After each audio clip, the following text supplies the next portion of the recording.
What's going on, Tamers? It's your boys, the host of DigiPod, the digital podcast. My co-host to the right or left, I don't know which way it is. I think it's right normally. To my right is Gino. How's it going? Doing all right. I'm going to be on top this time. It's going to be top and bottom, like when you do the share screen. And it's just going to throw you off. I'm doing good, though. Right. I'm doing good. How are you doing tonight, Dan? I'm all right. Feeling good. Work from home today, unfortunately, just because I had no car, but now I have my car back, so we're good, Nice. You don't have to drive the mom mobile. Yeah, right. The Jeep. Yeah. But also, got some big news and stuff over the weekend we're going to discuss in a bit. I'm excited. Fantastic times for Digimon. Whether if you saw my reaction live or not does not mean it's going to have the same reaction as I am now to that ban list. But if anyone checked out that KNT Elixir worldwide stream, you probably know what I was talking about when I said it. It was pretty cool because it was like literally us, the US, Elixir in Europe, and then we had DigiJane who's in Australia. So legit, we were watching Worlds as a world. As the world. That's pretty cool. Yeah. When you think about it in that aspect of like the reach Digimon has, legit global. Never would have met these people prior without it. So it's kind of cool when you think about that aspect. But yeah, you already know that time. Locals time. Awesome locals because we had a box tournament. Unfortunately, we didn't have as many people as we thought we were going to have. So kind of, we ate the spoils, right? Everybody got something, even if you lost, even if you went X3. I don't know if anybody actually did win X3, but everyone got at least like 3-4 packs or something like that. Probably a neg for the store, but like not a neg for us. Hey, we support them every week. We go almost every week. We buy product. We support the store. It's okay for them to give back sometimes. Yeah, right. It's pretty cool in that aspect that we got one. I hope we start doing like a box tournament, maybe like every at least major set. That'd be pretty cool for if they want more eyes at the edge and whatnot for Digimon. I think if we have one consistently, we'll have a better turnout in the future. Like people won't forget about it. Like, oh, there's a local nearby. If you're a different city like Wilkes-Barre or Allentown, wherever it is that you're from, like you just come down for a decent pricing, right? It's pretty cool. And like $10 is pretty good, like for a box tournament. Like definitely got my money's worth. I ended up getting third. We'll talk about locals in a minute, but like $10 possibly win a box is pretty good. The person who got 5th place pulled a ghost gold card, so like salty. could have been you. It could have been you, chat. Yeah, for sure. And it kind of sucks because Dan and I really tried to sell this out to the other communities that we know, and nobody came through. It was just like a normal locals for us with like a few more people. I think we ended up having 7 people, so there was no X3 because someone got a buy every round at the very least. Yeah, but yeah, for sure. Also, real quick, before I jump into the locals and talk about it, I don't know about you, but I remember we had a conversation about burnout after Nats and stuff, and like wanting to like relax and stuff from it. I'm rejuvenated. I feel great. I'm enjoying myself playing the game again. Probably due to my dog, my day one Millenniumon, but like playing Digimon again. That's like, obviously always want to win, but like not anything that's like us stressing for Nats and stuff like that. It's just been fun to just play Digimon, just relax, not overly think things or whatever, and it's just been a good time. Even like we host the KO tournaments for big prizes for cards and stuff. Like, I'm just having a fun time playing those as well, and I'm not catching myself. So like when I played Diaboromon for some of it afterwards, and I felt like fun playing Diaboromon again because it was like 2-3 weeks part where I play that deck and I don't see what I need to win. I immediately like tick off because like I know what the deck is capable of, and I just don't see the piece or whatever, and it's like damn. But yeah, I just feel great playing Digimon again, and just needed a break from like a lot of competitive play and just relaxing and shit. Yeah, for sure. I get that. After net, like leading up to nats, it's like so stressful in terms of like testing, or running your deck into the ground, like trying to switch one ratio and then another ratio, and then just one card this way or that way could mean so much, right? And like, is this deck going to work into the format? You know, is all this testing going to pay off? And you know, it's rough, man. It's a lot to think about, a lot to do. When nats is over and the nat stress is gone, and you go like, okay, now we're basically in the off season until after Worlds. You could just play whatever you want, have fun with it.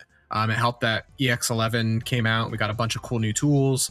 A bunch of decks got buffed. There's still stuff that I haven't put together yet that I want to. Like I want to try Nightmare Soldiers again with the new Tamer. Same. And I heard it's pretty solid. I heard I'm excited. It can pop off. Yeah, for sure. But at the same time, I'm also already trying to prep for our regionals coming up in April, about a month from now, I think. Correct. And 2 of them. 2. Well, I'm in 2. I don't know about you, if you made it to the online one or not. No, I didn't get in. And I'm not going to try to because it's the same weekend, and we're going to a Airbnb, and if I also was doing that online tournament, that would mean 3 of us eating bandwidth at the same time. So I'm just gonna chill Saturday night. Me and Michael hang out, and you guys can all do the online regionals. Facts. But I can already feel the stress of, man, what am I gonna bring? What am I gonna test? Maybe a little bit earlier than usual, but no, I mean, yeah, that, but like at the same time, it's not as bad. We got the ban list. You know, I think we both have an idea what we're going to play.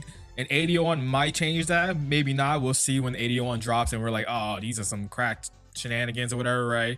But like, I don't know. I'm excited for it because I'm, as a normal competitive player, like I'm excited to just get back to that type of grind and like, you know, play and, you know, go to somewhere to play a good game. Hopefully I just don't get sick again. God forbid. Jeez. I hate it. But yeah, so it's gonna be fun when that time comes around. But that's future us. We'll talk about it, you know, future pods, either before, probably will be before and after, how the results go for those that weekend. But yeah, back on track. Locals. Your boy took the box tournament. I played Millennium on. Like I mentioned before, such a fun deck. I made some tweaks to it. And Gina probably was thinking I was like a madman. Like, these are like dogs. Like, what we doing here? Gino, you gotta see the vision, my guy. You gotta see the vision. Listen, so prior, I do not deny you. You have so many cards that just say either search the cards I want or put the cards I want in trash. So you can run just like, they're basically just consistency pieces at this point. So your ratios can be all over the place and you're still probably fine. For sure. So like, I think I probably mentioned it before, like Millennium is going to have a hard time dealing with Vortex Digimon because 99% of your removal is Digimon effects, right? So how do you deal with that? Prior was like, oh, time to run Plasma Stakes. It's only 4 cost, and I was running 2 of it. The problem is, if you don't run into Vortex, that card is dead 99% of the time. And unless they play something with big bodies, which a lot of decks in today's game have 13k threshold DP Digimon on board, but it's just like, it becomes one of those things where it's like, you have it in your hand, or do I do something else? And every time you're always going to do that other thing, and then you can't do anything with the card in your hand. And sometimes for me, it becomes 2 bricks in my hand chilling it, and I hate that. I felt like it's the reason why it lost me a lot of games previously. And now with that being gone, and you know, I can talk about it now because we're past Worlds. I got one of the texts from KNT Elixir, his boy Yuxo, who brought Millie to Worlds, made top 8. Was running this tech called Shoutmon DX. It's from like BT11, and that card basically is a composite. So what that means is that you can trash it with the Chitose, which is great. That gives you another card that allows you to do that, where you didn't have it previously if you're running the Plasma Stake options. Ash took them out. We put running that. and you're like, how do you even play Shaman DX, Dan? Like, you're smoking something over here. I got you. Chad, before you try to type things out, read the whole Millenniumon promo card first, and read Chitose, and no, not read Chitose, read Shaman DX, the bottom right corner, and them traits. And what does that say? It says composite. And promo Millenniumon on delete says you bomb like 3 cards with Wicked God, DM, or composite to play out a composite version 3 or Wicked God, which realistically is just composite or DM and or version 3, whatever it is. I can't think of it right now. Actually, I have it right here. I'll tell you right now. Give me a second. It says point is you may play 2 level 6 or lower composite version 3 or version 5. So that means you can play, Shaman DX plus something else. And then Shaman DX states delete one of your opponent's Digimon with 8k or less Digimon.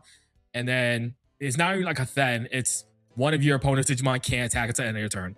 So that's how you target a Vortex, and Vortex can't swing, and the Vortex just becomes a giant brick on the board and it just doesn't do anything. Then the following turn you deal with it, and then you probably win at that point. It's pretty cool when that happens. So the other card I put was Wicked God Descends. Kind of in this format with like TS and like things that could bomb deck stuff or put things in security, it kind of matters. It kind of pops up. You go when wood, so they try to get rid of your anything with Millenniumon, then you play something. Well, you play one that's a one level higher or one play cost higher. So you use probably the moon, and then you like pop off and continue doing things. It's pretty cool. It's also, if you think about it like this, a 5th promo Millenniumon, which when you think about it like that is like kind of cracked. Having 5 of those bad boys, really good. So, anyways, round 1, we played the finals in round 1. It was me and Gino. These are some of the best matches of Digimon in a long time. Like, he can go into as much detail as I can if he wants. Round 1, I ended up getting that one in a little bit of a grind. I think he was missing something. I don't remember fully right now. And I was early, but like I found it, and then I just kind of like just won because of it. Game 1, I didn't see a single Jesmon, so I was playing Jesmon chat. I was playing.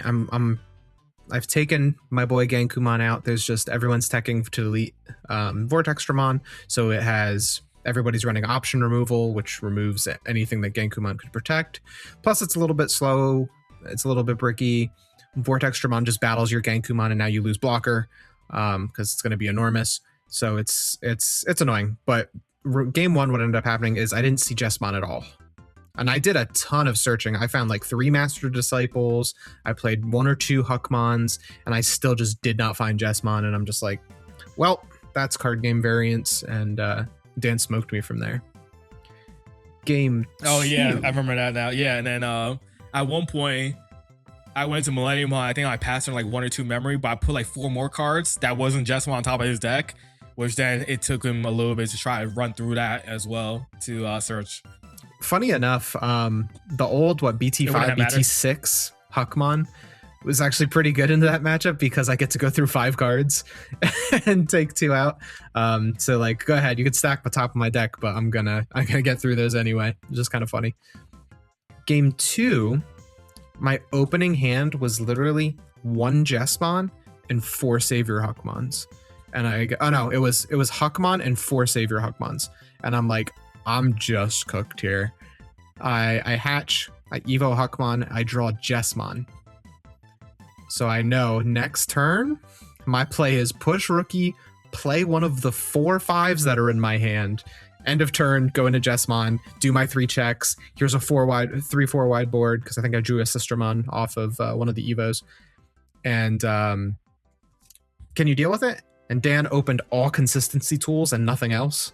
So he couldn't deal with my board, so I just won the next turn. The funniest thing about that hand was I legitimately opened 3 Chitose, a Millenniumon, and I don't remember what the 5th card was. And I'm like, this is either going to be a broken ass hand or it's going to lead to nothing, because this is like not necessarily nothing, but can lead to nothing. And then I drew for turn, and it was like analog use or something like that. I don't remember. It was like another consistent piece. And I go Chitose, trash, I think Millenniumon, draw. It was a 4 Chitose. I was like, ah. And then I went like analog youth. I think it was.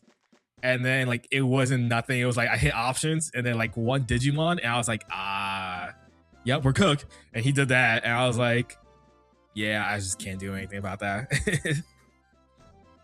Game 3, though, man, I wish we had a recording of the game 3 because we went all the way to time, which is very rare for a me and Dan match because we both know. Generally, when Dan and I play Digimon, we know our decks, we know what our decks do, and we usually play pretty fast. I'm not saying we don't ever not misplay or do something that was maybe not optimal, but we generally just play very fast. That's just how we are. But we actually ended up going to time, which is extremely rare. And I mean, sort of like what's sort I'm looking for? That's like kind of how a Millennium match can go, kind of. If they can't kill you, you can just kind of, you're stalling them out, and then they just play another Millennium on and do it again, basically. And it just goes back and forth like that. But that's basically how the game was. I would do a Jessamon play. He would spit out a Millennium on field, and then I'd be able to warp into Jessamon and usually find a way to either stun Millenniumon, de-digivolve it, just get it out of the way. But I could never finish the game. So like Dan was constantly at 3 security, and so were you at one point. Like I think it was towards, might have been early game. We both were just at 3 security, but we couldn't attack each other because we kept passing turn and doing our plays. It was so funny. Yeah, so like all I needed to do was do the big Jessamon pop off where you double alliance, go into Omni X, and then swing end of turn game. But I could just never get there because I could never get. But the big problem in that game is that I didn't see the Savior Huckmon that gives alliance in the end of turn Evo. So I was constantly having to rely on just warping into Jessamon off of Huckmon. And I remember the one turn I'm like, oh, I'm dead next turn. Unless, Dan didn't put my Sistermon Awakened on top of my deck. So now I'm going to play Sistermon CL from my hand for 4, pass him to 1, and then Evo from trash and recover. And now his Millenniumon's stunned, and we're just staring at each other for another turn. And like a lot of turns just kind of went that way, where he would deal with my board, stack 5 cards on top of my deck. I would deal with his board in some way. And then it was just back and forth like that. It was a really, really good match. It was grindy, but it was like we were both firing on all cylinders. It was really fun. Yeah, no, it was that game right there was a better game than the World's games, that's for sure. Because it was honestly, it was really good because it was like very Jesus Christ, back and forth allergies. Yeah, but it was very chess game like game, and that's what I thrive on. That's what I love to play. Like whether I have won or lost that, obviously I want to win that, but like regardless. Even if I did lose, that was like such a great game. Like I don't know if you noticed, but like I was low-key like smiling a little bit just because it was just so fun to like play that type of game, because you don't really get that as much nowadays. And so it was just such a fun ass game going to. And then when they said time, I was like, ain't no way we're going to time. Like when he said that at that point, it was basically last turn anyway. Yeah. One of us was losing, and obviously like. At that point, like I knew I had the upper hand, so like I was gonna probably win depending on what you were doing. And then you ran into like Millenniumon, which then led me to like spiral out of control and like go DNA, pop off, and like continue doing things and stuff like that. But man, it was just such a fun game to play.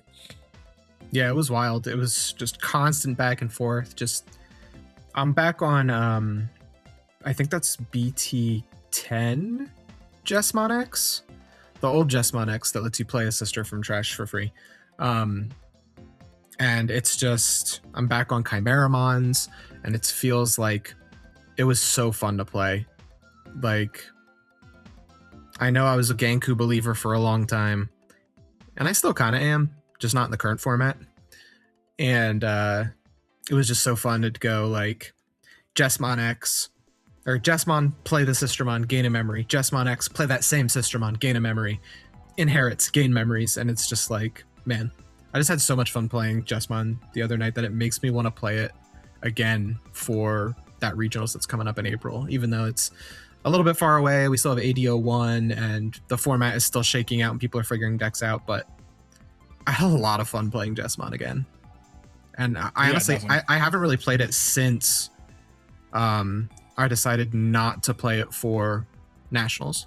So it was cool to go back to all reliable, as we call it. Gino breaks that just mine, and everybody's like, "Oh, here we go." Yeah, right. Yeah. So we had that fantastic round one. Should have been a finals, but you know, it'd be like that sometimes. Right. Round two, I played against what's it called, Styrakumon, and I ended up winning that one 2-0. He got out the gates a little early, went into Styraco plays, and then I just dealt with the board, and then I go, "Can you deal with this?" "Oh wait, I just killed your Owens. Now you can't go Lamia effect." And that was low key one of my things that I look for when it comes to that matchup. Is there a Dino Metro in Trash? He was run like, I mean, your deck has Cyclomon, and he just saw the Cyclomon sometimes before he saw a Lamium, before he saw the Dimetro.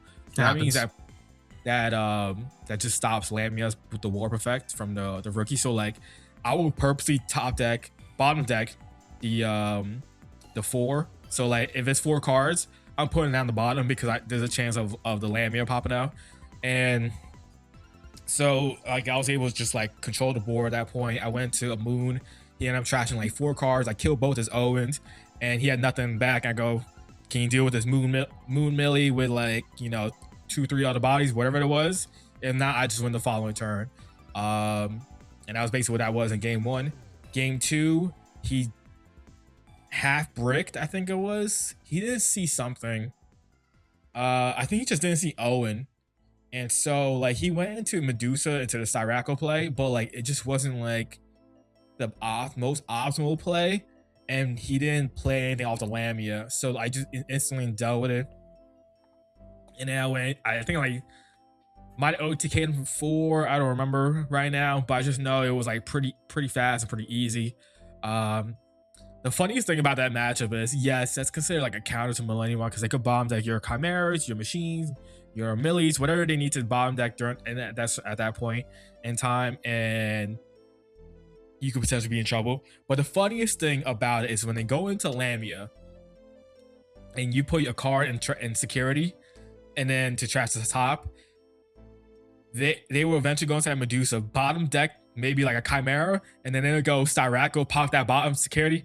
"Oh, you just gave me my Chimera back." And it's just such a funny like little mind game you can do, because they can choose whatever, and you know, they always choose the bottom. That's always the go-to play. And so I purposely will, like, if I see that has something that's gonna get a bomb deck, which, you know, Chimera Machine specifically will definitely get a bomb deck, I'll purposely throw a Machine in there because I know they're gonna trash it eventually, and then just to see it pop out again is so fantastic. And then like, really, Styraco is just is irrelevant to me. Like, I want you to be on Styraco because that means I can de-digivolve you and then pop it. You're gonna go down to a Lamiamon. Lamia has no protection, and you pop it, call it a day. If there's a Dimetro protection on board, sure, but then I'm gonna deal with that Dimetro anyways eventually. And so it's really not that bad a matchup. It really depends how fast they are out of the gates as well, and depending on like, do I see Chitose early or not too, because that means I can manipulate my trash better when I have that. So especially in the fear of me bomb decking something that's important. And so it just depends on the situation. So anyways, I won that one 2-0. And then the finals, I played against Vortex, and this is where my ghost Shaman DX comes in clutch. Listen, Dan is a Crossheart hater. It is like, it just feels so wrong that they shouldn't have made him composite, because now Dan's gonna be like, "What are you talking about? I always liked Crossheart. Crosshearts are cool." Absolutely not. I hate Crosshearts too. I'm gonna tell you something else that off camera that's funny that you can do. You can do. Yeah. Anyways, so this is where the card comes in clutch, right? Because I'm running to Vortex. Game 1 was the funniest thing ever because he bricked on 5s, but he kept playing Searchers and playing his rookies or champions and evoing, and I'm just like, okay, Delta, raid. Oh, you're not doing anything? You're playing Tamers? Great, I could do the same thing. And it just gets to the point where like, he's trying to build up resources, but I'm building up resources. Realistically, you're never gonna OTK me in that deck. And so with that mindset, it's possible, but not very likely. it's not hard for you. It's hard for you to do. You have to be at like 4 security for them to do that, and with everything happening that you need to do that. So I'm just going insane, wicked gods, analog youth, Chitoses, whatever. And he finally brings it up. And then like legit when he gets Vortex is legit when I drop the Shaolin DX in trash. And then he goes into the Vortex. He does his combo. I'm like, all right, cool. He gives me like 6 memory or something like that. He gave me a lot of memory. I just remember that. He has 4 Shotos on board as well. This is gonna come up. I go full combo. I play Millie for 5 off the Insane. He had like I think it was like Vortex or the Grand Gal and like a champion or rookie, whatever. I digivolved that other thing. I pop my I pop myself, do the thing, and then I bottom deck 3 cards. Then I go Shoutmon DX and Chimeramon. Shoutmon DX effect, pop the other thing, stun your Vortex. He goes, what do you mean? I was like, you can't attack till the end of your turn. He was like, oh, okay. Chimera effect, I pop like my rookie or something like that was on board, killed the rest of his board. And then I go, I think I hard Evo Millie from the Chimera, so that's a black box for 6, something like that. And then I Evo into the moon, and I go, oh no, I put him at 2. And I go, how many cards in your hand? He said 13. I was like doing the math. Can I kill all Tamers? Yes. Yum. Moon Millie, Evo. I was like, you got trashed until you have 5 cards in your hand. He's like, oh damn, okay. So he trashes 8 cards. And I go, for every 2, I kill your Tamers. So I kill all 4 of your Shotos. He was like, the fuck? And so I was like, yep. And then the final effect, you trash your top security. So he's at 2 memory with a stun Vortex, and he goes, I can't swing with this Vortex, right? Nope, you cannot. So he tries to do something. He tries to like force an effect. So he tries to force the battle of my Digimon. So he dropped the Kakatorimon, suspends the Kakatori, effect of the all turns of Vortex, battles something on my board, calls it a day. And then the following turn, I deal with the Vortex, and then I like basically win out or whatever. Game 2, I see the Shaolin DX early. He's kind of like, I think he misses Grand Gale again. So he goes, drops the Ace, Zavaga Ace, suspends stuff, activates Shoto, activates the emblem, evos the Vortex. Cool, you gave me another 6-7 memory. Great. Let's go all the way to like 10, I think, or something like that. I don't remember what it was. So I do the same play. I go Millie, play the Shaolin DX, play a Chimeramon, something like that. I stun his board, stun that, and then I do something. I go into another moon. I kill his only Shoto, and I go, what can you do, buddy? And so I think I have Millennium on board with the moon. So he's like, what happens if I kill Moon? I was like, you lose the game. I think I said something like that. That's great. I just remember because he's like at 2 or 3 security, something like that.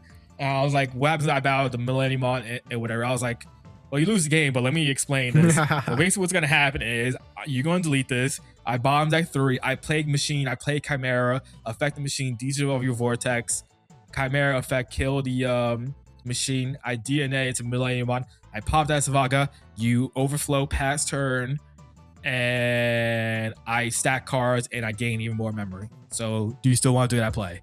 He's like, I think that's the only play I can do. I was like, alrighty. So I end up doing that, the whole sequence. I go to 10 and I just win.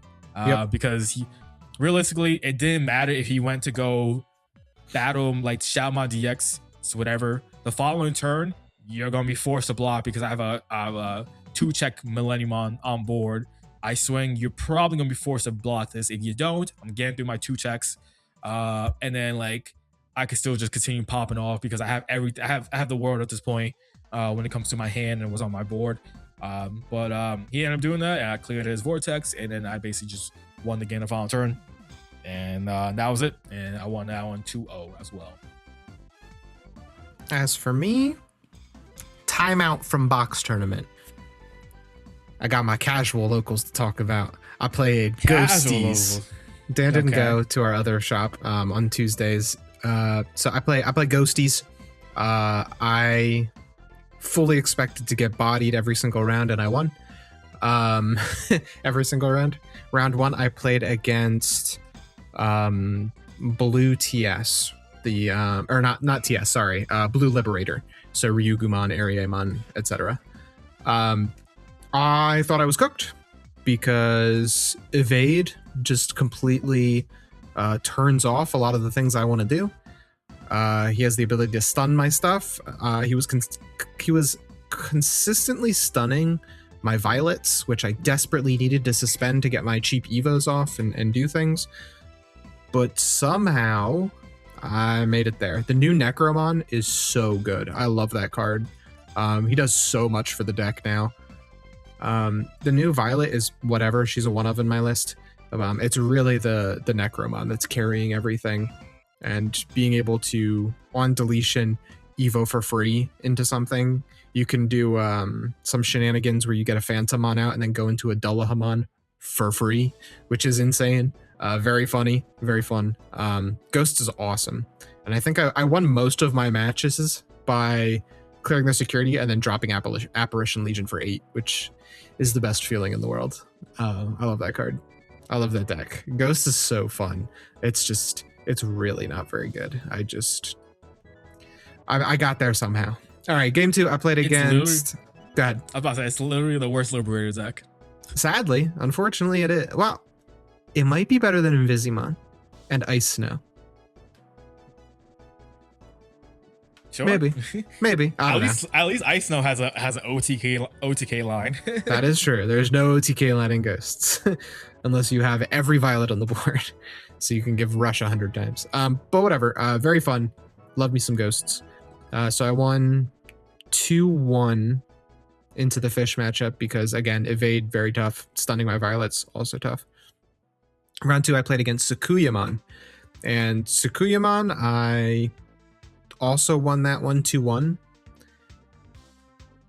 The game that he won, he just popped off, did the Sakuyamon Taomon swing effect, go into Sakuya Ace for free, do a damage, and then end of attack, burn, swing Alliance, Sakuya X, just do the whole thing. Game 2 and 3, I won. I remember this is almost a full week ago at this point, so excuse me for not remembering all the nuances, but I remember at one point I had a Necromon out, and I go to execute into his Taomon stack. He doesn't have Barrier, he doesn't have Mandala either. So I'm gonna execute you. And he goes, okay, I'm gonna ace into Sakuya, or no, I was on Dullaha at this point. So I go to kill his rookie or whatever's on board. So it's just this Taomon stack. I go to execute into it. He goes Sakuyamon Ace, play a token, do a thing, and then I'll block with the Pipe Fox token. And I go, cool. I executed, so Dullaha on deletion. I'm going to play Necromon out. And since your token doesn't have a level, your only target to kill is the ace you just played. So now I gain 4 memory and I get to do more stuff over and over. Ghosts is really fun. I love looping the Ghosts. And game 3, I played against Styraco. And so it's weird, right? You're telling me Ghosts won against Blue Liberator, Sakuyamon, and Styracomon? This Styraco build was a little jank. Man was on 10 Owens.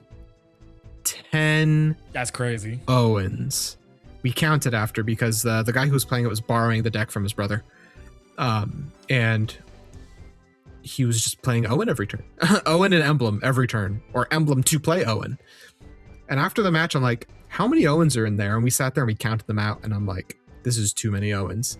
Because I asked him, I'm like, yo, bro, how many Owens you got in this deck? And he's like, enough. And I'm like, no, I think more than enough. So he basically just bricked and I did whatever I wanted for 2 games. So that was the fun locals. I love playing something fun over there. Have a good time playing Ghosts. Okay, and then for our box tournament, like I said, I played Jesmon. Talked about round 1 at length with Dan. Round 2, I played against not Styraco because I played him last round. I played against Gaiomon. Mans was playing Gaiomon. As you could probably assume, I went way faster than him. At one point, he made a big oopsie where he built a big Gaiomon stack with BT23 Gaiomon. I think it's BT23, the CS one that Yuko has. It had blocker because he had a tie out, and he taunted my Jessamon. He goes to swing over, he removes my board. All I have left is Jessamon and my unsuspended token. So he unsuspends Jessamon and then chose to raid over it. Cool, whatever, I'm gonna block with token. Jessamon is taunted. So I swing, I do my when attacking effect, I go, wait a minute. That Gaiomon doesn't have any protection, does it? And he goes, no. So I play Sister Mont Blanc and then alliance with her and Evo into Omni X and bottom deck his whole enormous stack. And then I leave him at 1 memory. I do all of his security. And there's, what are you doing with 1 memory and no resources on the board in a Greymon deck? Nothing.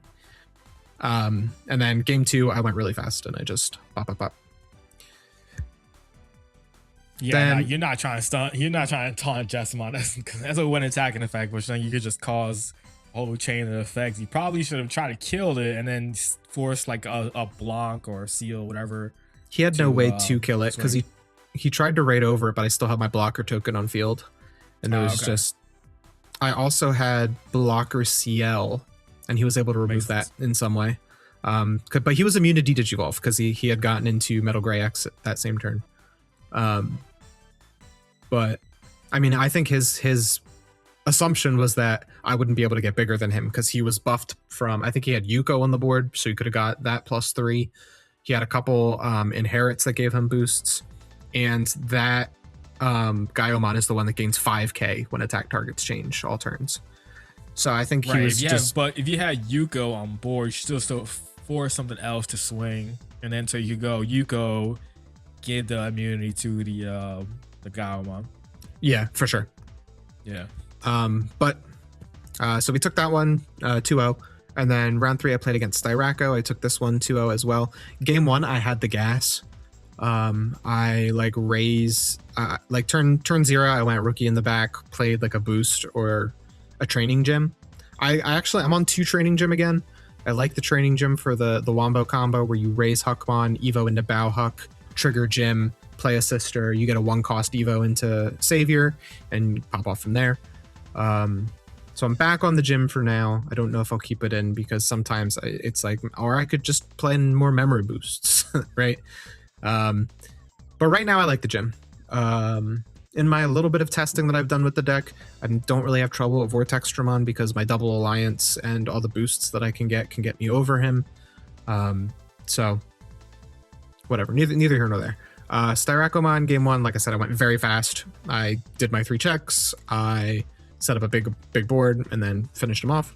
And then game 2, I think he was kind of bricky on it, and I ended up doing the Chimera thing. It took me all the way back to BT12 Jessamon days where you would do the Chimera, you make 2 Sistermons into a Chimeramon and then Evo into a Jessamon. Very fun. Love that. But yeah, it was honestly a very fun night of Digimon. I ended up getting 3rd place, even though realistically I should have had 2nd.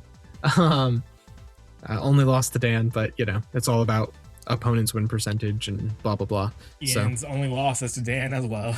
Right, exactly. So it means that whoever he played better than, or had a better win ratio than whoever I played. But whatever, it's all good. It's very fun night of Digimon. I think that wraps up our locals talk. Dan, what is our next topic for tonight? Next topic is... You like that transition? You like that? Ban and restriction list. We're going to talk about that first before going to the Worlds. Are you sure? Are you sure you don't want to do what they did to us and make us watch all of Worlds? We're going to go over the Worlds deck lists right now, and then we'll give you your ban list reactions.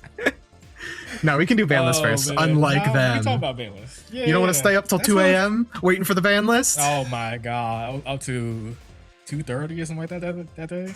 I watched the ban list. You people, they were up to like 6 a.m. Yeah, I shouldn't even complain. I went to bed at like 2 a.m. that night. And... So bad. But yeah, ban list. Everyone that in the Digimon community knows we did have a ban list that dropped Saturday night, really late after all the promotion, all the stuff that showed us. They showed us a lot of cool stuff that's coming out in the future. For sure. Shine Greymon burst mode, Bust is looking, Satan Goku stuff, Satan Goku. Well, we saw our first Virus Buster card in the Serious Mon, which looks pretty cool. Can't wait to play Virus Busters myself. There's a lot of cool things coming out in the future for Digimon. Also, real quick, EX13, we saw pictures, and my goat, King Edamon. We're getting a new King Edamon. I'm hyped for. I hope that also means a new Prince Mamimon, because they usually tie into the Royal Knight stuff when we get them as a core set for Royal Knights. So I wouldn't be surprised, because I don't know if anyone knows the lore. Prince Mamimon thinks he's the king of the Royal he thinks he's the leader of the Royal Knights. He thinks he's above all the other. So funny. It's great. That's why for anyone lore wise who doesn't know, the Prince Mamimon effect that says give all Mamimon and Royal Knights jamming and reboot, whatever it is, that's because of that, because he thinks the leader of them. It's so funny. I love how Bandai wraps that into stuff. Of course he's in the Royal Knights set. That's so fantastic. Really funny. If I ever played Royal Knights, I would have tried to throw in Prince Mamimon just for the memes of having that, because it's so hilarious to me. But anyways, they show a lot of stuff. Also, Plutomon. Can't wait for the new Plutomon to come out as well. That art is fire. Fire. Love it. I love arts when they show just the aura of them in a chair on a throne. So the Beelzemon, the OG Beelzemon art, AA, the first one. Most fire art ever. That's one of my top 5 favorites all time still. Or the Baggermon in the throne room. That's just it's just so badass looking. Now we got Plutomon in the chair in his, what was the castle called again? Do you remember? Wasn't it just Dark Area? Something really lame like that? Yeah, but I feel like he had a name for the castle. Maybe Dark Area Castle could have been. But I forget. But very cool. It's in his throne room on his chair. Super badass looking. I hope that also means we're gonna get a zombie Pluto. But yeah, I hope so. Anyways, we got that. We got this ban list. And if anyone, like I mentioned earlier, has seen, let me share my screen, because now at this point we have what's it called? We have the reasons behind all the bans. If anyone saw my reaction, I'm gonna give this to Gino first real quick before we even run into this. My early reaction was just like everyone else's, that's it, really, this is all we're doing. Felt like they could have hit some other stuff. I just felt like, damn, they just didn't do enough to, in my opinion, unfortunately. But it's still not a bad list, because if anyone remembers our ban list talk, we're we don't really know how much are they really gonna hit. We kind of named some stuff. Ironically, our ban list predictions kind of right outside of Unlimits. We kind of predicted what it was going to be, which is funny as hell. But it's just, I don't know, it just wasn't enough for my take. How about you, Gino, before we actually get into the reasonings for everything? Yeah, for sure. I completely agree. I looked at this banned and restricted list and I thought two things. One, that's it. And two, I guess Plutomon is going to be insane because they restricted any card that could potentially interact with Plutomon. But yeah, I guess we'll talk about specifically the card as we go through and talk about the reasonings. But for me, I really wanted to see some of those zero cost options go, all of them preferably. But so it's kind of disappointed that we didn't get that. That means that people are still going to scam you out of Here Comes Gravity Crush, Blinding Ray, Hammer Spark. You're still going to see those pop up. They're still going to sack you. I'm still going to Evo for 5 HPD. Less out of on any green deck. They literally printed a new HPD and showed it to us right before the ban list. So it was guess they're definitely not getting HPD, huh? And they put Shoto on it oh, we know what you're using this for. Yep, exactly. So crazy. So crazy.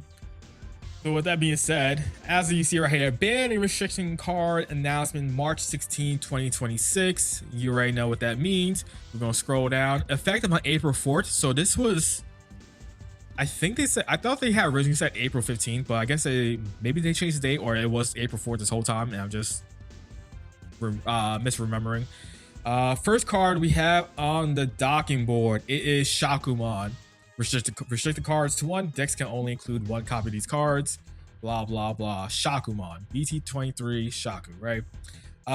What is their reasoning? So basically what they said is by repeatedly triggering inherited effects with this card's DNA digivolution, such as BT22 Terriermon, it has allowed the attack power Hudimon decks to increase exceptionally. As a result, variants of Hudimon decks that focus on either OTK or control have emerged, significantly increasing the overall use and dominance of Hudimon decks in the current format. For that reasons, we're deciding to restrict this card to one copy per deck. Basically, they said is like stop looping. Realistically, this ban list, when they told us they were looking at the data from October, or let me rephrase, September 20 something to February 20 something. That was a big fat lie. Yeah, because basically this ban list, when it comes to that data that they're showing, it's really just Shaku. It's just Hudimon, and that's what they did was hit Hudimon off the list. I feel some type of way about that because if you really were going to do that, yes, obviously Hudimon has the biggest slice of the pie chart. Understandable, it was like 38%, whatever, close to what's considered the percentages of tier 0, very close to it when it comes to topping numbers. I get that, but that's it, right? Like, what this ban list is telling us is that Bandai thinks that the speed and power of the game is fine where it's at. This is Bandai saying the game is not broken, the game is fine, and we're gonna hit the one card in the one deck that is currently on top of everything. Which, fine, sure. When Dan and I made our ban list predictions video, it really was like hit the zero cost options, do something to Hoodie, and then whatever happens. And that's kind of what we got. Minus the zero costs. Yeah. So like this was a needed restriction, depending on whether you wanted a pair ban or if you just wanted to see this card to one, whatever. It does suck if you're a Cody TK fan. That's one you don't get your Shakomon anymore. Don't worry, guys. In a couple formats, they'll slap that Sylphimon too when they realize it's too good with the new Time Stranger cards, and then only Pyodramon will remain at 4 of in every deck because Bandai loves Imperial Dramon. So, on that tangent about Shakumon decks, the people complaining about Shakumon decks, let's be real, you were never bringing it to a real tournament. Right. Like, this is for us, not for you. If you want to. If you want to, you can still play this at 4 on your tabletop at home. Like, you know what I'm saying? Sure. Or like at locals, whoever doesn't care about it for whatever reason.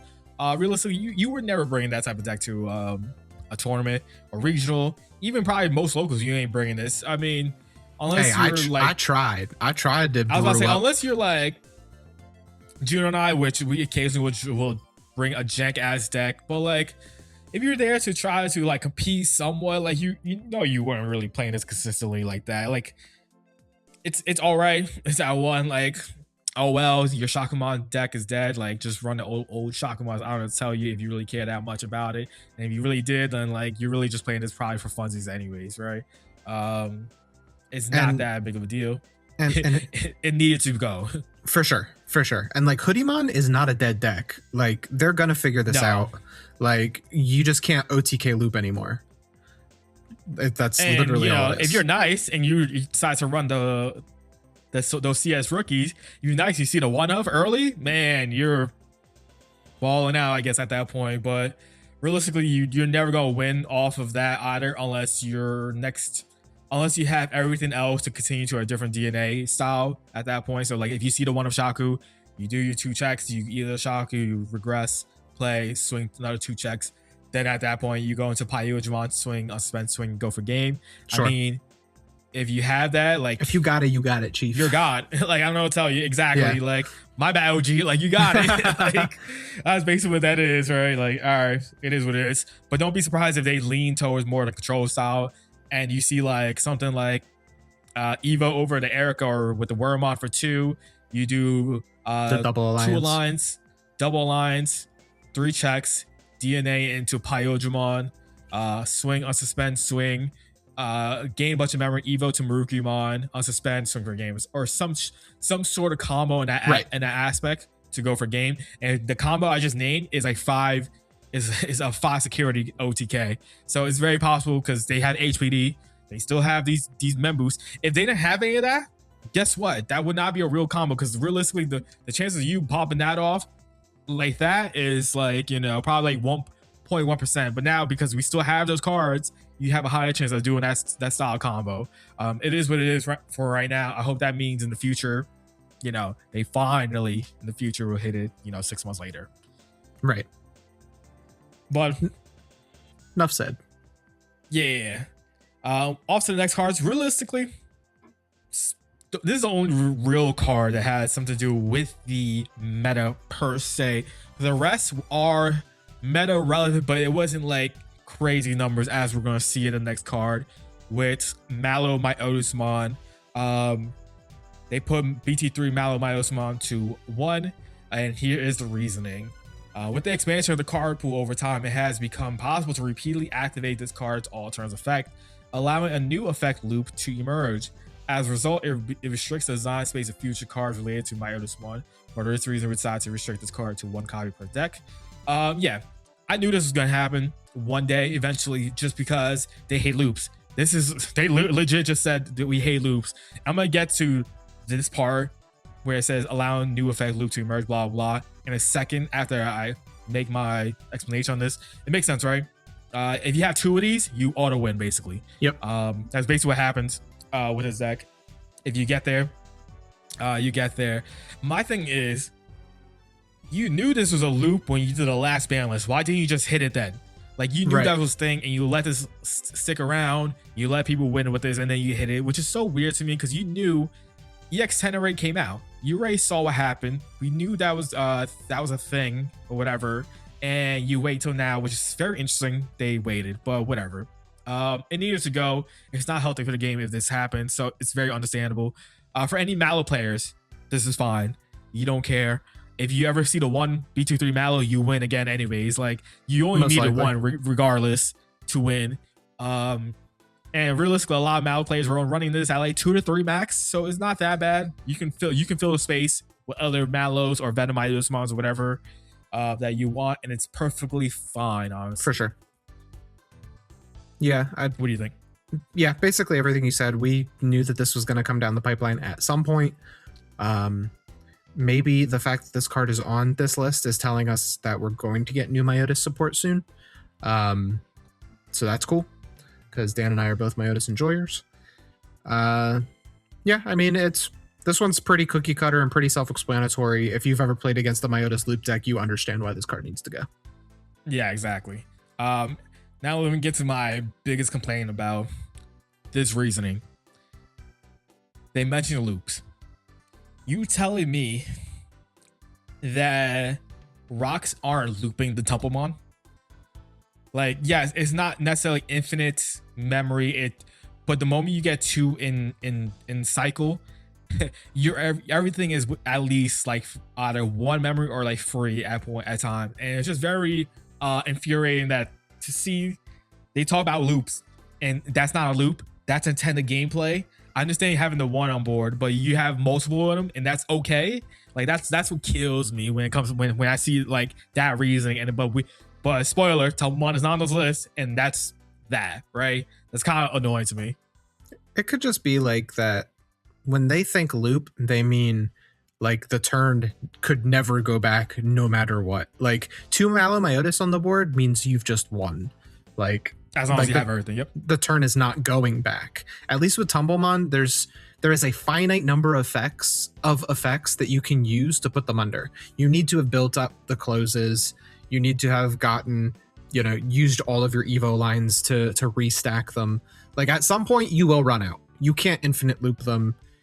Let's say you have the insane bees game where you have 15 security. They can't kill you even if they have 2 Templemon, because they're going to run out of times to loop it. Mallow Myotis, they can kill you if they have 2 Mallow Myotis on field and you have 15 security, because you just are going to go to 10 at some point and you can just keep looping your stuff. So I think that's their idea. When they say loop, they mean infinite loop, not just reusing a card a few times. Yeah, it feels like more than a few times when they use it. Dude, I've been on the same end of that boat. Listen, Ben cooked me at nationals. Okay, I know the feel. I know the feel. Shout out to that man. Went to Worlds, got top 8 as well. Congrats brother. Congrats, brother. Well earned. Next card we got hit is probably the first head scratcher of the ban list. Skull Beluchimon BC10. And here's the reasoning. With the expansion of the card pool over time, the effect requirement of when this card is trashed from the hand can now be triggered too easily at unintended timings, resulting in accelerated devolution.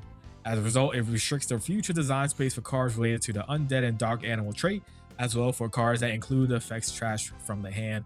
For those reasons, we decided to restrict this card to 1 copy per deck. This is a head scratcher for a lot of people, and if you think hard about this and why, there's only a couple reasons why. One, Titamon can use this right now currently, and even when we get the new mem setter, if you go Asuna, you trash this card. You go well, let me rephrase. Asuna, you play like one of the ogre brothers, trash this card, evo from your trash into this or whatever, and then you like continue popping off the chain, whatever it is, because when one of your effects trashes this card from your hand, it's your turn when your Digimon may digivolve into 1 purple Digimon card with undead or dark animal. So you can do that, go into like the Skull Beluchi evo effect, evo climb into Titamon, and then you keep going.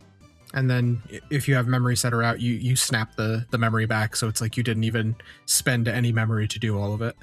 So exactly. But and I think with Titamon plus Skull Beluchi, doesn't it also get you may attack or something, so you can do your 2 checks before you're on suspend phase again?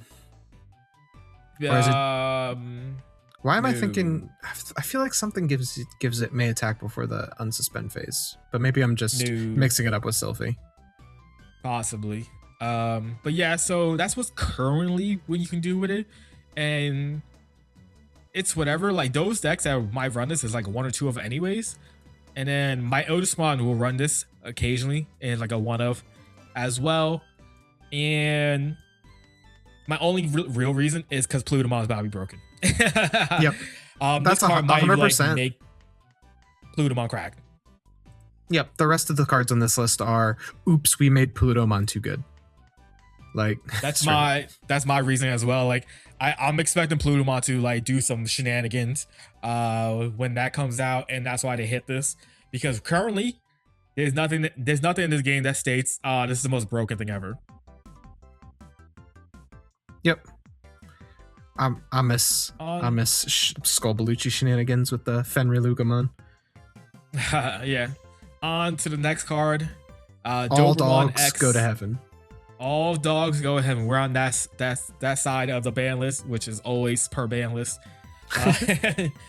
In purple decks that both rely heavily on cards in the trash, as well as decks that play Digimon by effects, this card alone provides a majority of the core effects required, greatly reducing the diversity of cards used within purple decks. For these reasons, we decided to restrict this card to 1 copy per deck.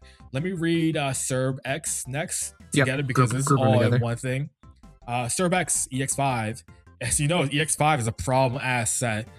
In purple decks, this card alone provides a majority of the core effects required, greatly reducing the diversity of cards used within purple decks. As a result, due to its high versatility, it restricts the future design space for purple cards. For these reasons, we decided to restrict this card to 1 copy per deck. We're going to talk about this together. We're dope because you never see one without the other. Yep. 99% of the time, at least. So, what are they saying? In my opinion, what they're saying, Gino, is that this has been around for way too long, and they hate that people only use this. As they say right here, majority of the core effects required, blah, blah, blah, greatly reducing the diversity of cards used within purple decks. They hate that. It's basically like the Savior Hulkmon back in the day reasoning. People aren't using our new red decks. We need to hit that. And so that's part of the reason. Yep. Second reasoning, I think KDA Masty was a problem in JP.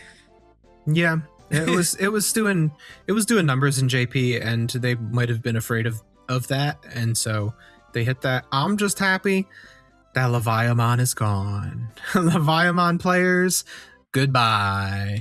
I was joking about it before that we need to do something about Leviathan because it's been Around 2 years with the same deck. Well, now you're gonna have to figure something else out. Bring Dragomon back because your dogs are off the table. They've gone to the pound. Yeah, for sure. I also like, again, mentioned before, Leviathan with the dog engine has been around for like basically 2 years, and it was still winning, right? It got second at September's Nats for NA. In Serb X Growl X engine deck won Australian Nats. So like the deck was still doing things. Like it wasn't like always winning consistently, but when it shows up, it does well for those people. Which is quite dodged the ban list again, unfortunately, but it is what it is. What's crazy, speaking of Leviathan, you know what it can do now, Leviathan?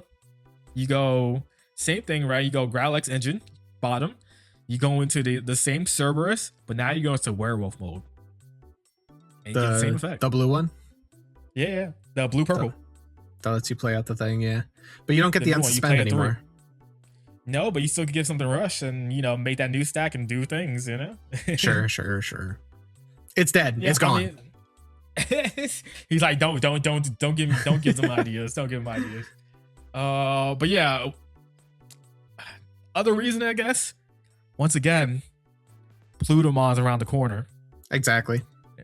Might be broken. They want you to use the cards they're printing for it and not abuse Purple Dog Engine. I'm sorry, Nightmare Soldiers Purple Dog Engine jank. I'm sorry, Titamon OTK Dog Engine jank. I'm sorry, all you Dog Engine enjoyers, but this engine has been used and abused for too long, and Bandai has said that's enough. It's very funny that all of Anubismon's line from this set got hit now. Yeah, all they need to do is hit like Labramon. Yeah. Which would be hilarious if they were to ever do that. Yeah, EX5 has shown over time that EX5 was a problem set. They messed up. A lot of those effects weren't like once per turn. They were like overly what's the word I'm looking for? Overly overtuned, basically. Yep. Yeah. And it's shown, right? EX5 probably has the most cards hit from a set because you have the whole Gabu Guru X. You have now Cerber X and Cerber's Derb X. Oh my god. Dober there X, you go. And Cerb X. Yeah, I'm like combining the words together. Hit to 1 now. You have the Blue Tamer from Galaxy Band. They just Anubis to 1 as well. They have a lot of cards from that set that's just problematic. Mind you, Lepramon's like low-key Anubis, right? You just play shit for whatever. Like I would not be surprised if they were to hit that in the future, if something like makes it even more broken. Just because like the idea of the effect. Sure. Yeah, if they can get Sec +1 on that, on top of being able to play stuff every turn, and yeah, it could be rough. But yeah, all dogs go to heaven. Get it out of here. Yep. Well, as per usual, all dogs go to heaven. That's it. When it comes to the bans, when it comes to restrictions, that is it. But we're not done yet. We've got some very interesting cards that they decided to unlimit. And as you can see, restricted cards that will be lifted. Number 1, Sunrise Buster, which is crazy to me. I never thought I would see the day of this card coming back. Now, right? Here is their reasoning, and I'm gonna combine both of the cards that got unrestricted and talk about them at once at the end. But here's what it says. It says, in a prior format where this card was frequently used, a single copy of this card allowed players to simultaneously develop a significant presence on the field while paired with powerful removal effects with a potentially high upper limit. This ultimately enabled players to overwhelm the pace of a game that was difficult to overcome. However, with changes in the current metagame, we have determined that advantage gained from using a single copy of this card has relatively decreased, and therefore it will be removed from the restricted list. Very interesting, because we're going to talk about that and talk about both in combination with like what the F. type nonsense. My Next boy. one is Mock Galgamon from Bring him back. EX4. In a prior format where this card was frequently used, this card enabled Mirage Galgamon decks to have both exceptionally fast digivolution speed and offensive power. However, in the current format, we have determined that there are a number of decks now capable of competing with it, and therefore it will be removed from this restricted list. I have a problem with that last sentence as well. Yeah. Yeah, it's a little... Go ahead. Talk about them real quick. So these two unrestricts are saying, hey, we're printing Savers stuff soon, so you can have your Savers cards back. That last sentence is an interesting thing to say. There are decks capable of competing with it, and therefore it will be removed from the restricted list.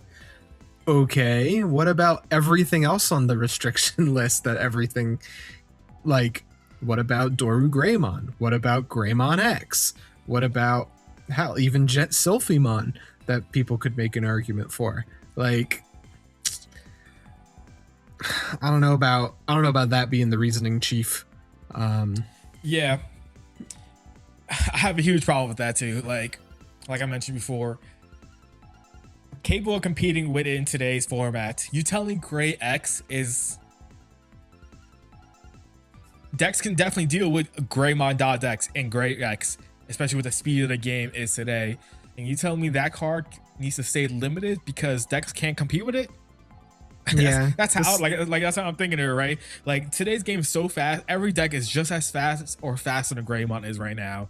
Why can't Gray X come off the board? Same thing with a lot of other cards, right? Gino mentioned Doro Greymon, right? Why not just let it go, right? Well, who cares? All decks are OTK anyways. Let Alphamon do it again as well consistently. Garurumon at this point, the problem was that deck used to be so much faster than everything else. Now everything is just as fast. That's what this is saying, right? What else that got hit, right? I had another one. Grand Quagga. Promo Grand Quagga. You tell me that can't come off the list because everything else is faster than that now. Grand Quagga's thing was, it was a slow deck at times. It was just when you got there, you're going to win basically, and that's a lot of decks today's game, right? Like Millenniumon, if you seize your cards, you just win, and I just don't understand that reasoning. How they can use it for this, but they can't use it for those other cards. It just makes no sense to me. Yeah, it's a little weird. I don't like this wording at all. Sunrise Buster though, huh? I guess Marcus Hybrids is coming back, baby. Yeah, for sure. If anyone doesn't remember what this card says, let me reread it for you. You may play one yellow or red tamer card from your hand while paying the cost. Then one of your opponent's Digimon gets -3k for the turn for each yellow and or red tamer you have in play. I don't know if people remember, but Sukuyamon used to be able to just play this for free. Yep. And old main mode is still a playable card. They can still run that old main mode and run the Sunrise Buster for free and neg things on board a lot. Get another Rika on board and like pop off in that type of way. Or you play, something else and run the main mode and like do shenanigans in that way.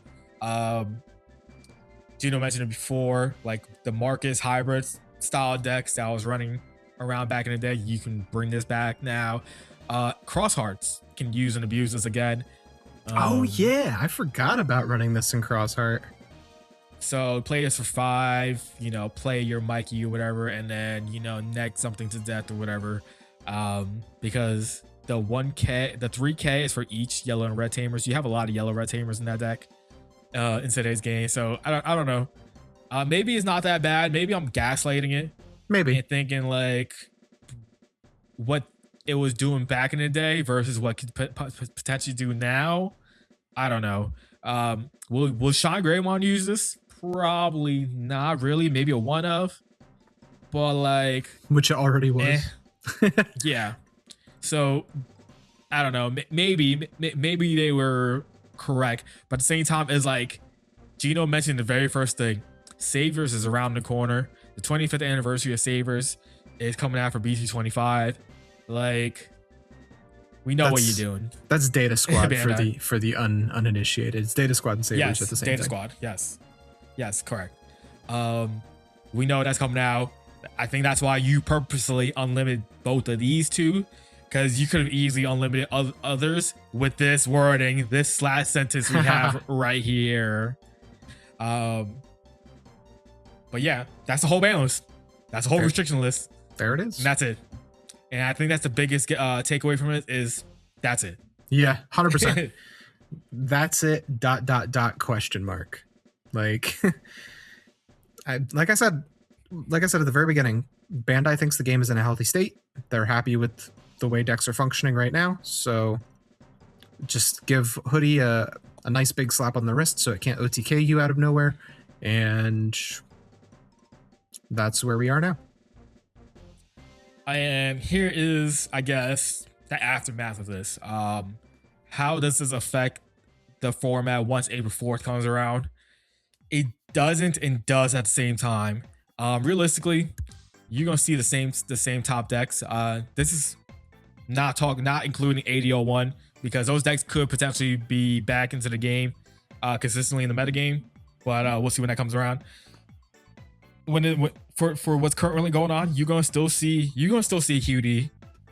You're not gonna see it go away fully. You're just gonna be seeing a different light.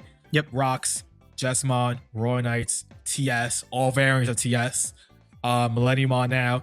I think Millenniumon is probably the biggest winner out of this, because Hudimon was such a faster deck, and that's what the biggest issue for Millennium was the speed of that deck. And then everything else in the top decks, right? I didn't even mention any of the Liberators. So Sirocco, I mentioned Rocks. Sirocco, Puppets, all really strong decks. Fish, if you want to include that as a strong deck. Vortex, obviously. But a lot of people feel like it's a little fraud, but you're still going to see those same decks, and you'll still see the same BS with HPD, all the mem gain stuff. That includes maybe a faster OTK that they shouldn't have. I think that's the biggest loss, the biggest L in this ban list, was not getting rid of those cards now. Especially when Bandai doesn't do consistent ban lists. The next ban list is gonna be 6 months from now, probably. Yep. August, September, and who knows what the game looks like at that point. It's just a shame that they weren't willing to like take those out of the game. I agree. And last point that I just randomly thought of, this ban list, again, it really shows they just look at JP data. This doesn't take into account to like NA, doesn't take into account to like, I guess, China probably, or like anything else that's not considered JP's meta.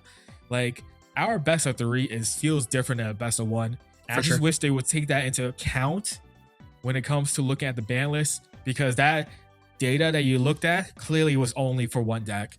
And it just sucks that they don't see the problems until the problems are too late. Like that's the biggest takeaway, honestly. It feels like it kind of sucks when it comes to that. Yeah, I agree. Where this is the Digimon card game for the next 6 months. I hope you like it. Basically, which is good or bad, however you want to take it. I know a lot of people hate the speed of the game, but I think besides the they call them like the Infinity Stones, a lot of people call them when it comes to the Zero Cost options. Besides those, I think the game's in a good spot. It just sucks that they didn't get rid of those as well. It is what it is. There's always next ban list. Yeah, and it's kind of like sometimes it feels like, right? It's like, all right, next ban list, they'll do it. Next ban list, they'll do it. No, next ban list, you know. Listen, Digimon players of all shapes and sizes, we need to just put these cards in all of our decks so Bandai gets the picture that they gotta go. Also those what's it called? The surveys. Fill out those surveys. Talk about we want more ban lists, more restriction lists. Please ban these cards. If you do that, they will eventually listen to it. Because they do read those surveys and they do take the feedback from those. And unfortunately, for good or bad, because there's some bad in my opinion that they take away from that. But that's another conversation for another day. Yep. The last thing to talk about here is Worlds. We finished Worlds, right? As everyone knows at this point, Worlds happened, and then we got the ban list. We're doing the reverse. You're welcome. At this point, you know what won. Styrakumon won. Shout out to the guy. He is from Korea. It's so funny to think that he's in like BT17. Take what you will from that information that he was able to win it with Styrako. I'm sure he practiced with Styrako and whatnot, but it's just proxies interesting and that stuff. Yeah, they are that behind, and he's the winner of it using now cards. But we're gonna look over the deck list, just take our thoughts and whatnot of them, and see what the top 4 are. First, for 4th place, wrong card. For 4th place, we got Puppets. This is the guy from Singapore. His name is Korova. He ran Puppets. As someone who a more puppet enjoyer, Gino, what do you think about this deck list? What do you think about how he played? Puppets and you is saw it in his matches. I did. So I watched the whole stream. Puppets is insane now. The fact that Mirai can bottom deck herself to get herself off of the field is huge for the narrative rondo, however you say that card. Basically, at one point, my man had Evo reduction Shumon and raising and narrative rond on field, and you can get into a 6 and keep turn off of 1 memory. Like, you raise, you do the Kokeshi, plays the Mirai gets you a quick search, you trigger Rond, you go into the 5, you bottom deck Mirai to play your 3, Karakuru kills it, and now you're in Central. You played 1 memory for that play. 3 total because you paid you played the emblem earlier. Like, this emblem is crazy. I hope you got them because they shot up from $15 to 30 now. So rip if you didn't. But holy crap, these emblems are so good. They're 2 drops that search top 3 for you and grab a Liberator card and then whatever your archetype is. This is far and away the best one because Mirai has the ability to bottom deck herself. So you can constantly, like, once you get 2 Tamers on the field, now you're gotta hard drop them because of the way the level 4s work, right? Not Mirai, because this old Mirai just bottom decks herself, and now there you go, your Rondo's ready again for next Mirai. And this new Mirai is also pretty good. Like, they cooked when they made this deck. Arisa, get out of here. We'll take your Sendromon and your Shumons, but the sister is here, which is so ironic because, like, in lore, Mirai doesn't even play the card game. She gives the cards to Arisa and is like, here, throw these in your deck. But it looks like she's the captain now. The Nyaromon is so clever just to get that extra overclock.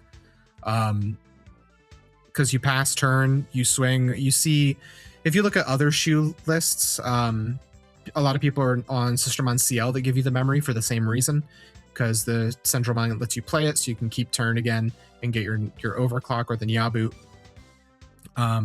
Really cool. I'm probably going to bite the bullet and buy these emblems soon because I am a big puppet enjoyer and I did not get my emblems, unfortunately. This new Central, insane. Alliance and overclock and DP neg twice before the turn is over. You also probably have barrier inherit, so you don't even have to worry about having to battle Vortextramon, for example. Plus, Alliance, so there's the potential for you to get bigger depending on what's on the field and how much they're buffed. Puppets is insane now, and Kurova was piloting it wonderfully. Piloting it like a boss. The only reason he lost is because he bricked. And he bricked one game, and then the other game the Hoodiemon just did the Hoodiemon thing very, very fast. And now Hoodiemon's hit, so there you go. Yeah. What's crazy about this deck, I think you did not mention, but you mentioned like how aggro it can get. You could OTK from 5 with this deck now. Yep. I don't know what the full line is, but like I know if you get Senjo plus Kaguya, that's like double alliance on the Senjo. So you do 3 checks and then you go overclock, do 3 more checks or whatever, and then swing for game by gaining the memory and then overclock again. I'm sure you could do more even without the Kaguya. Probably go swing Senju alliance, 2 checks, overclock once, gain the memory. That's 2 more checks, and then do another overclock and then rush for game somewhere or something like that. I don't know what the full combo is, but I know you can do shenanigans and win. And the Nia boot is actually pretty good. in this now because you can make a crazy wide board and you just like pop off with it. Like I see him have like 8 Digimon on board or something like that, and it was just crazy how like crazy that board spam got with all the new stuff this deck has gotten. Yeah, because that new central says play a token for every body your opponent has. It's like, huh? Yeah, like, that's insane. And then you go into Nyabu, and that nuke, the Nyabu nuke lasts till the end of opponent's turn, so you can get rid of Vortex very easily with him. Awesome deck. If I can snag cheap narrative runs, I'm gonna do it. I've been checking TCG Player like a madman, waiting for someone to put one up cheap. Yeah, I'm gonna do it right now for you, Chief. I know, rip.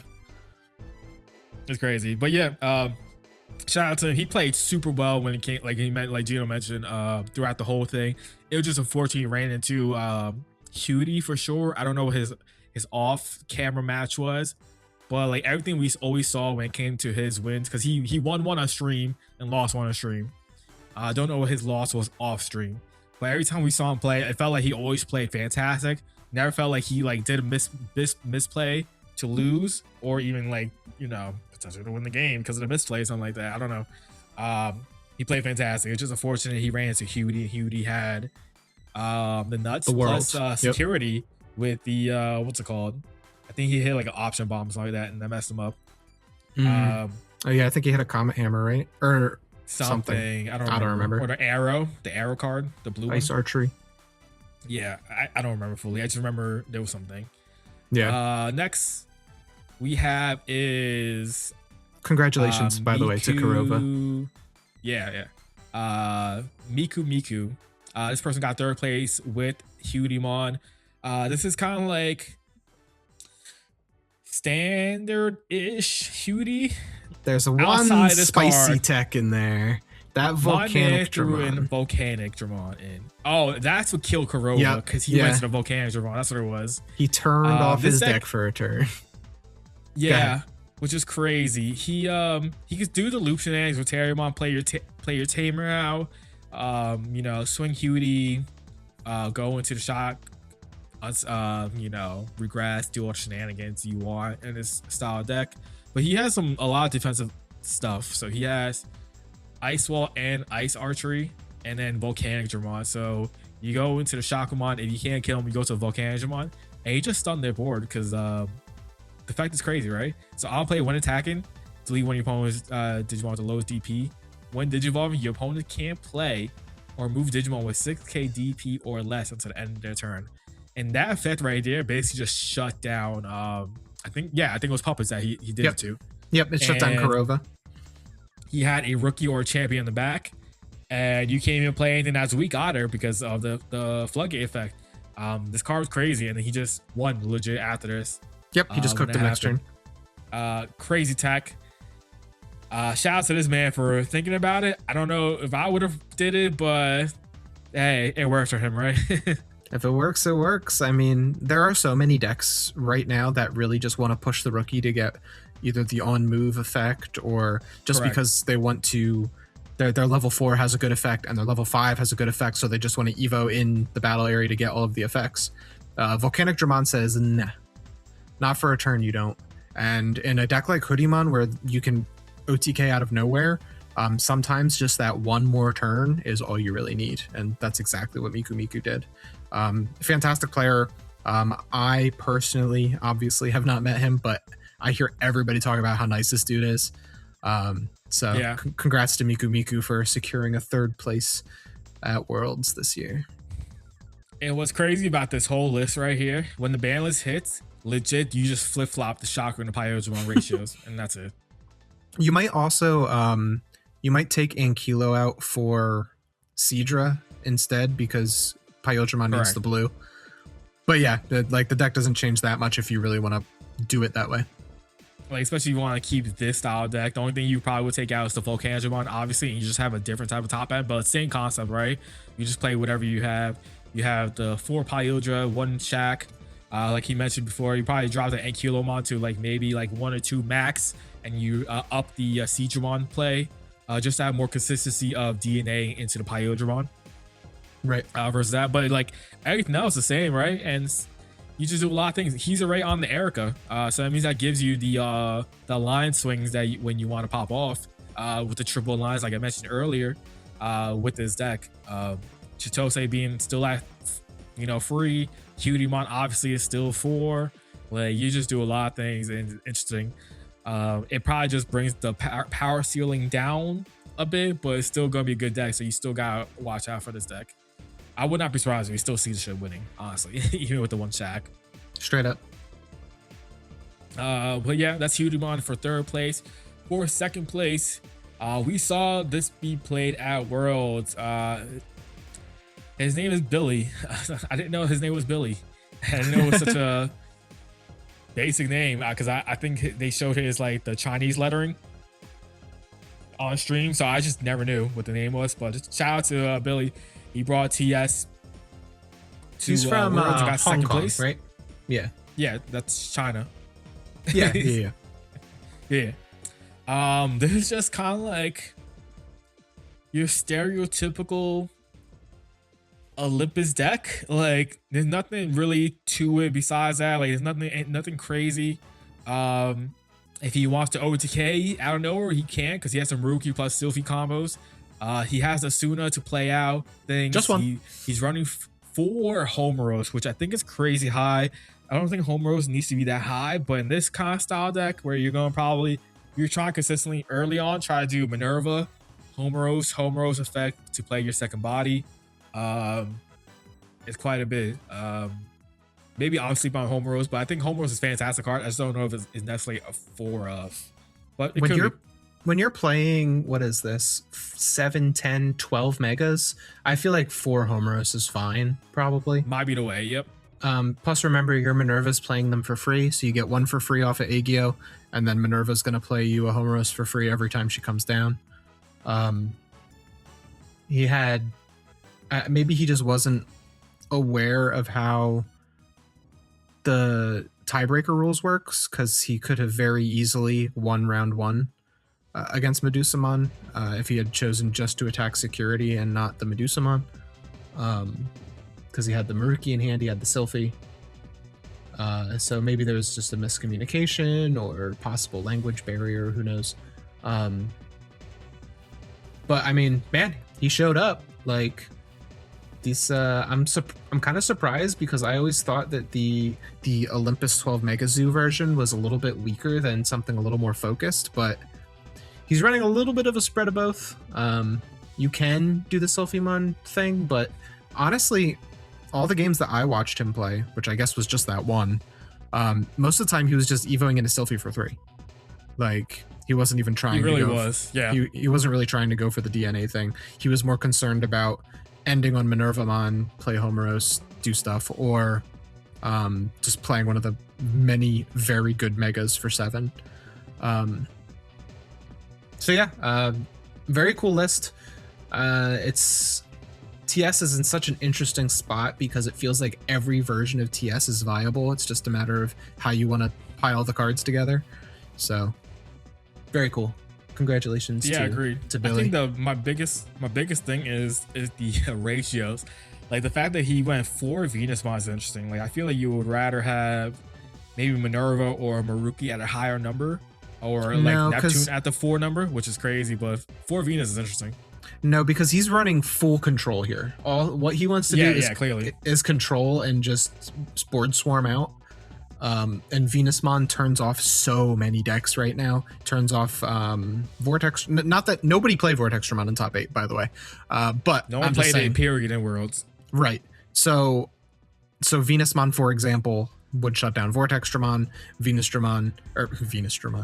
shuts down most decks right now because it says, hey, we're going to strip all your sources, and then 2 things aren't evolving, or aren't using evolve effects, I should say, and aren't swinging. So, like, Venusmon does work right now in the card game. It shuts down so many things. And, yeah, not to mention the fact that it has a really good protection effect. I understand the 4 Venusmon. I understand he's going, like, that's why Maruki's at 2, because he's going to chip you down and then slam Maruki for game, and that's what he wants to do, probably. So... and then, use Dan and Cannon to cycle throne rooms and in between theaters. Yeah, I mean, solid deck. Congratulations to Billy on the second place. TS is cracked, right? Sure that's is. What that means. No matter how you slice it, really. Yeah. And finally, we have first place deck. It is I don't know how to say his name. I'm gonna butcher your name. Choi Juyin Yeon. Something like that. I am so sorry for butchering your name. He is the one. Let's just call him champion because that's what he is. Yeah. World champ. Mr. World champ. That's right. World champ won with Styrakumon. He is from Korea, which is very interesting. I mentioned it earlier. Korea is not at BT24. They don't have EX11. So it's interesting. They're all the way behind. Like I think it's like maybe BT20, if that, or something like that. They're playing catch up to the rest of the world, and it's just crazy that someone who doesn't have these cards yet, I'm sure he proxied and did everything, won with a deck that's current. His list is very interesting. Let's play like that. For Uko is, if you're gonna play Uko, I think you have to run F4, which it seems like a lot of the topping Styrakumon players are doing that. They're running the Ukomon package for their deck because it accelerates getting another egg, accelerates having double Gigimon on board potentially, which allows you to climb up faster. It does a lot of things for you. Searches Owen. That's what you want. Owen's MVP for the deck, obviously. It's just good. But here's where things get weird. His Dimensionmon lineup is very weird. Gino was talking about this earlier. I didn't notice it until maybe a little after. I assumed he was going to play the protection Dimensionmon, but he doesn't. He runs 3 of the tournament pack promo, which doesn't really have much. It's just a 6 play cost. Security, you can play out 1 card with a Liberate trait and a play cost of 4 less from your hand or trash. So that means you can play out your Owen, you can play out a Elizamon, you can even play out a Dimetramon if you have this one for whatever reason you want to play it out. You can do stuff like that. And then he has progress on body, which is interesting for level 4. And then inheritable is to gain 1 that every Dimetramon has. That crazy consistency of gain that memory. Crazy to me. Why do you think he runs this? Because this is interesting that it's a 3 of. So here's my guess. I think he's on this because he was afraid of TS. I think he just wanted to be able to have a 6 play cost play, because this is a very weird number to have, right? The security effect is nice, but like there's also a world, I guess, where you go swing with progress, you reveal the security, and it's like it's something that would kill you. You go, all right, Gigi, go into Lamia, tap my Owen, trigger emblem, and now I'm in a 6 or a 7, and I'm fine. And maybe that's a reasoning. You know, I just want to have progress when I swing. I never saw him do that. He never had to do that. He got the consistency down because we're on 4 Ukos, we're on 4 boosts, we're on 2 trainings, and curiously no emblems, but we're finding the pieces we need, and we're not on any of the new Owen that draws you a card, which is very interesting as well. Like only 6 level 5s. I feel like whenever I play this deck, that's the card I'm missing. It's always the level 5. But he's finding it, man. He's getting there. When you run that much consistency and you're always on Uko, I remember watching in the finals, or maybe it wasn't even the finals, or it was, so before they put up the final stream, they had the stream from the previous day, and I was watching some of those matches as well. And it's just like, man, he never has Elizamon. You want to know why? Because he runs 7 of them. Like, he just, if you don't find him, you don't find him. And the biggest problem with this deck is consistency, because it's a red deck. And he's like, you know what? 4 training, 2 boost, 4 Uko. I'm finding all my pieces no matter what. Uko's also interesting with the Gigimon. Sorry, I didn't mean to cut you off. One last thought I have here. No, go ahead. Yeah.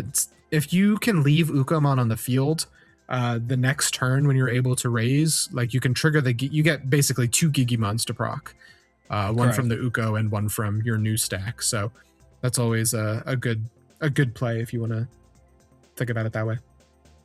Yeah, Lamia is also like the new MVP for this deck. I think we mentioned So it previously when we were talking about like prediction or whatever. Just being able to warp your Eliza into it by tucking out Demetra from trash for one, basically because you gain 2 memory from the inheritables when you do his effect to force your opponent to place a card in their hand, and then you trash their top security. It's just so good. And honestly, because there was times he didn't see the Lamia, the Cyber Jamal was doing work for him. Having that extra DP, that 4K DP actually mattered for him, I believe. Because his I think this was almost hitting into something big or something like that. I don't remember fully. I just remember it mattered at one point. What's interesting to me is only 4 Medusa. Only 4 of the EX11 Medusa, and not running the BT24 Medusa at all. I think the BT24 one is still a very good card, and I think yes, I think this is probably better, but that one is just as good. So that's interesting for me because I like to have that secondary mega at times, unless I'm doing like a niche thing specifically. But this is not a niche deck in the sense of what it's doing. So surprise, in my opinion, for me, that it's only 4 of it. And then 3 Styraco. 3 is pretty standard. A good number. I think all Liberated decks who have a 7 probably run 3 of these bad boys because it's just the level 7s for Liberators are like us, kind of a pseudo level 6 / level 7 because you can evo over a 5 when you have your Tamer out on board. Right. So, it's the usual, and then you just win with it. Styraco is just a strong card. But then you mentioned it, 4 of this Owen, which is interesting. So this is the BT21 one. This is the one that allows you any turn suspend his Tamer. One of your Digimon with the Reptile or Dragon Trade gets piercing and then they attack. This is still the best Owen though, I think. Yeah, it's pretty good being able to, because you can gain raid by, is he running the raid one? No raid, never mind. I was about to say you can gain raid in this deck now. if Cyclomon's in stack, because Cyclomon has raid inherit, but other than that, sure. But then the new Eliza gives raid, right? But he's not running it. Yep. Or when moving on play, not start a main. And then this is the one that's similar to the other one where starting main phase, you poor man scramble. Owen, yep, and then Tamer. But this also gives your turn suspend Tamer, gain 3k, and then it may attack. So similar end of turn. You do end of turn shenanigans with this card as well. Still good for sure. What's interesting to me is 2 Crimson Blazes and 2 Raging Serpentines. For a deck that already bricks a lot, boy howdy, you are rolling the dice. Exactly. I don't know. I'll be honest. I don't know if I would run what he's running. It feels a little bricky. But I mean, you're trying to run through a best of ones. You're trying to run through 4 best of ones, and then you have to win. I think it's 3 best of 3s, basically. I think that's what it was, or 2. Yeah. I don't remember right now. No, 3 sounds right. So, for one day, I guess it worked. Man is a champion at this point, which is crazy. World's takeaway though. I don't know if it's the stress of Worlds, but man, that final match was not a good match to watch. So if you're just watching for like the gameplay of it, there was a lot of mistakes on both ends. I'm not going to disparage them because like, what are you doing? You should be doing A, B, and C. I understand it's Worlds. It's definitely a stressful situation. For sure. So those misplays were happening. But man, it was a lot. And I don't know if it was, language situation, but they both spoke English. So that's something. Or like, because I know the winner was running Japanese cards. And I don't know, maybe that was an issue. It was just very weird. It felt like very weird games. Let me play that, watching them. What do you thought about the World's Finals? Yeah, I agree. Spaghetti was falling out of everybody's pockets. It's just, I don't know, it possibly basically what you said, part nerves. This is the biggest Digimon game ever. like this match is the biggest Digimon game you've ever played in, right? Like if you're in the finals of Worlds, it doesn't get bigger than that. So it's like, I get it, man. You're stressed. Maybe you mathed wrong. Possibly language barrier. At one point, I know the player needed the card looked up in his native language. Like, I get it, man. And if they really are behind in format, like you said, that could possibly like contribute to it. But yeah, it was a rough match, because what you really want to see in the finals of the highest level of play is people playing at the absolute highest level. Right. So it's like, if I understand feeling a little disappointed with the performance, but you know, you can't say they didn't earn it. I think yeah, for sure. You know, top 2 in the Worlds is fantastic, because that grind to get there is very hard to do. And I'm sure, like, I'm glad that when they do Worlds, they fly you in like the whole week, so then you can kind of like get adjusted if you're like in completely different time zones. Like anybody from NA, that's a whole like 13-hour difference. Yeah, like you're allowed to, I guess, get adjusted a little bit and get comfortable, so you are prepared, mentally prepared, and not just like freaking out or whatever because you're there like a day or two early and that's it.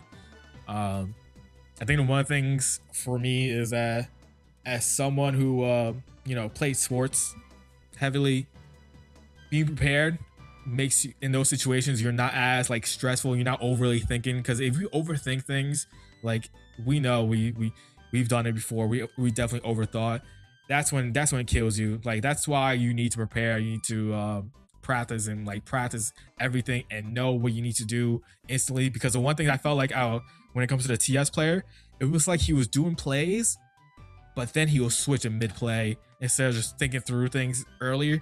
And it felt like that's what really threw him off the most, because he was like going through a play, going to do it, and he does it, and you could kind of tell where you thought he was going, and it was like a whole flip-flop at the end. Second guess himself, of the play. Yeah. And that's something you don't want to do going into a big ass event like that, is to second guess your plays.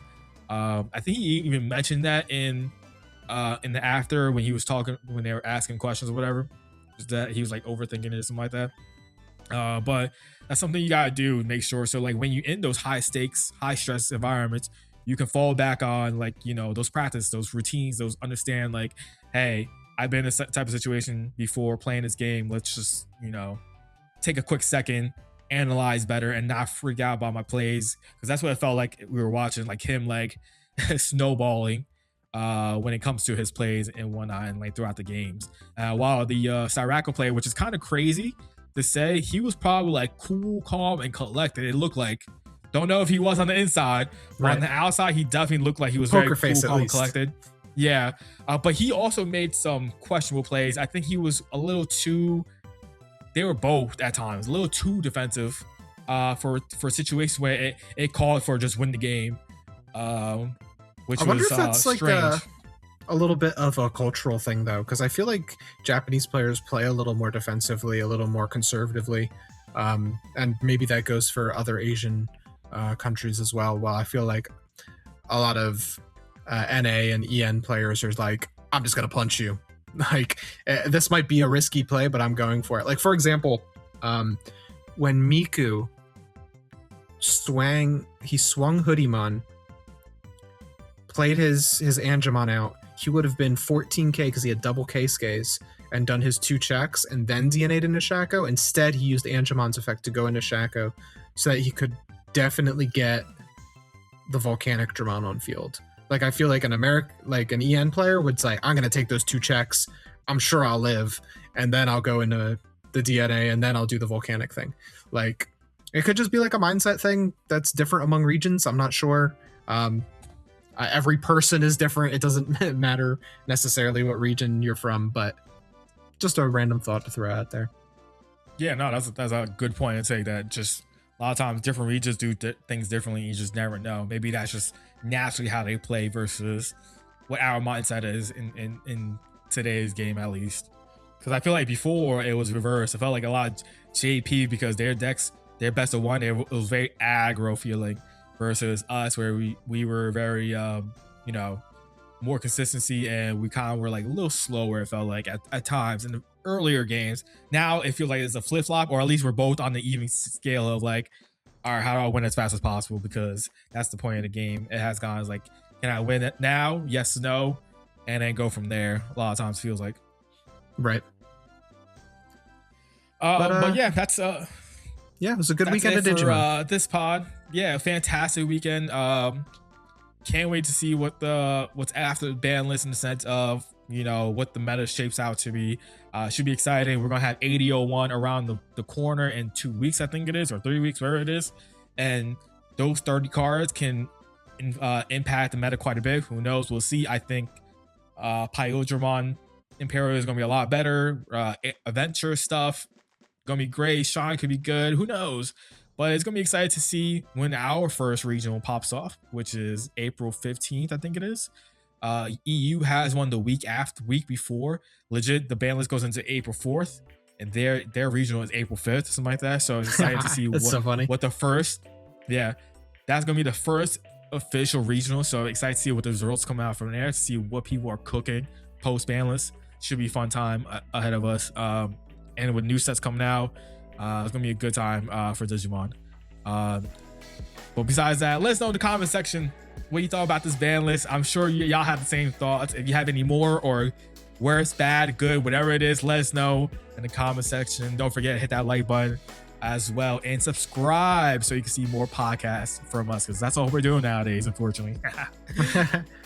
It's podcast or nothing from us for now, but we're hoping to get more content to you soon. It's just a matter of making sure that everyone has the time to do so. I'm very interested to see how Hoodiemon players adapt and see what they do, whether they jump ship or just switch their builds a little bit. So that'll be pretty cool. But with that being said, everybody have a good one, and we will see you in the next one. Catch you on the next one. Peace out.